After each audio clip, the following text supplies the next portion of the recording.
त्यो मुठी बन्द गरेको फेरि एकैचोटि खोलिँदाखेरि त त्यसले तिर्न नसक्ने मुठी फेरि फिर्ता जान्छ।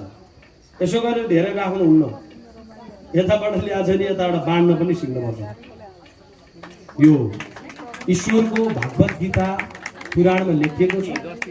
100 कमायो भने लगभग हामीले त कति 10% राख्नुपर्छ, बाँकी 90% कि कति त बाँड्नै पर्छ भन्ने छ। अब अहिले बाँड्ने होइन, अहिले त फेरि त्यो 90 मा पनि अर्को 90 थपेर लुकाउँछन्। अहिले चाहिँ धेरै गुरुहरू देखेँ मैले चाहिँ। केही कुरा पशुपतिनाथको पनि गर्न चाहन्छु आज म किनकि पशुपतिनाथमा धेरै लामो समयदेखिबाट त्यही मन्दिरको आसपास भिजेको मान्छे हो। त्यहाँनिरको पशुपति विकास कोषको अहिलेको अध्यक्ष डाक्टर मिलन, उहाँ मेरो परम मित्र हुनुहुन्छ।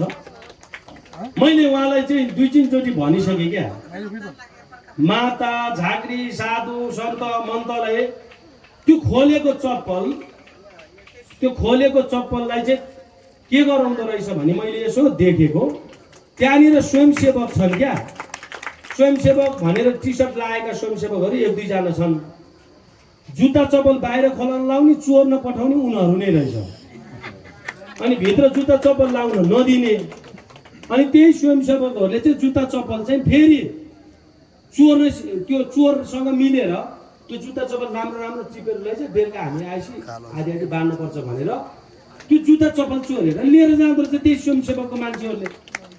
हेर्नुहोस् त, यस्तो फटाइ काम। म त थाहा पाएँ।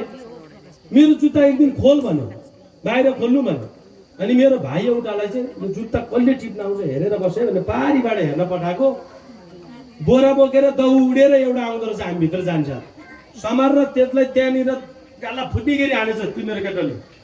अनि कसले चोर्न पठाएको भने त यहीँको स्वयंसेवकहरूले। हेर्नु त, भन्न पनि लाजै मर्दो।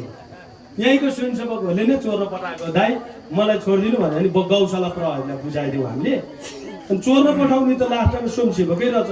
अनि हेर्नु त, धर्म गर्छु भन्ने स्वयंसेवक लाइन राख्ने मान्छेलाई चोर दिएर चाहिँ बाटामा। त्यसैले मैले त्यहाँनिर अनि त्यो डाक्टर मिलन